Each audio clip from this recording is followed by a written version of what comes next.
Yay! Yo! So, yeah, I was talking about, first, you're gonna focus on fundamental. Okay. Fundamental of punch, movement, and everything. Pangalawa, delivery. Dapat, you don't need to train flashy training. You just have to deliver properly ba? Kasi kahit gano'n pa siya kabilis o gano'n pa siya kalakas, kung hindi mo siya na-deliver ng maayos, hindi siya gano'n kalakas na impact.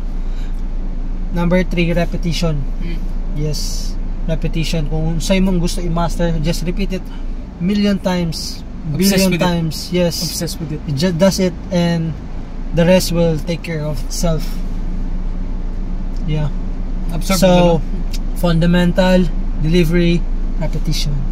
That's the 3 ingredients. Priceless champ. Ingredients of priceless champ. how to master anything.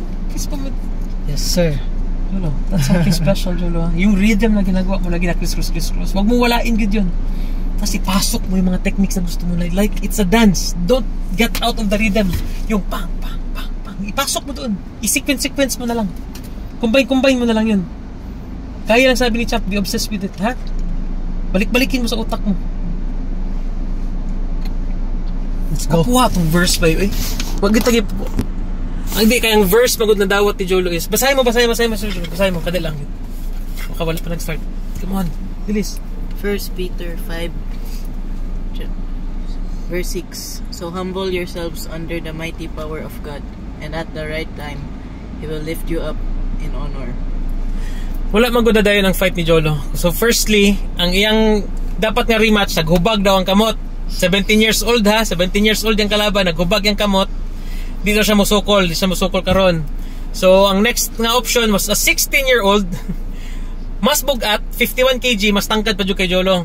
Ako, hapit ako na kumbinsi. 12-14 ng gloves, okay, go, larga. Problema ang lolo ni kontra. Anyway, mananaw namin, kay gitawag na namin. Bye! Let's go. Future champ! Let's go! Future of Philippine boxing! And another future champ! Let's go.